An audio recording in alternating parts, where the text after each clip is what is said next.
তিনি ১৫০ বছরেরও বেশি সময় ধরে চলা নিয়মটি বদলাতে চলেছেন।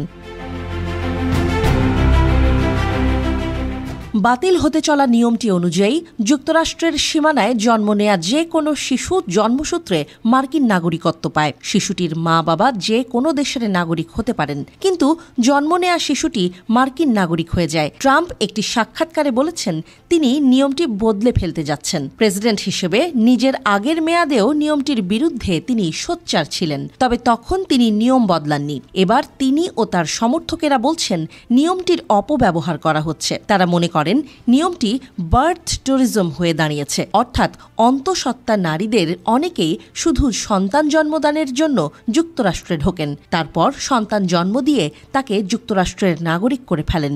মা বাবাকে নিজ দেশে ফেরত পাঠানো হলেও সন্তানের মার্কিন নাগরিকত্ব থেকে যায়। যুক্তরাষ্ট্রের মতো দেশের নাগরিক হওয়ার জন্য আরও কঠোর মানদণ্ড থাকা উচিত বলে ট্রাম্প ও তার সমর্থকদের মত। তবে কাজটি ট্রাম্পের জন্য বাম হাতের খেল হবে না। মার্কিন সংবিধানের ১৪তম সংশোধনীর মাধ্যমে জন্মসূত্রে মার্কিন নাগরিকত্বের অধিকার প্রতিষ্ঠা করা হয়েছিল।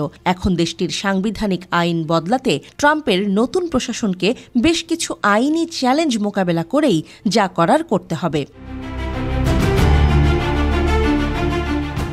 ট্রাম্পের বক্তব্য অভিবাসীদের কাছে নির্মম রসিকতা হয়ে উঠতে পারে। তিনি বলেছেন তিনি পরিবারগুলো ভাঙতে চান না, কাজেই পরিবার না ভেঙে পরিবারের সদস্যদের সবাইকে একসঙ্গে রাখতে চাইলে তার কাছে সমাধান হলো সবাইকে ফেরত পাঠানো। ট্রাম্প যদি এতটাই করে বসেন, তাহলে পরিবারের সদস্যদের একসঙ্গে রাখার যুক্তিতে বৈধ মার্কিন নাগরিকরাও যুক্তরাষ্ট্র ছাড়া হবেন।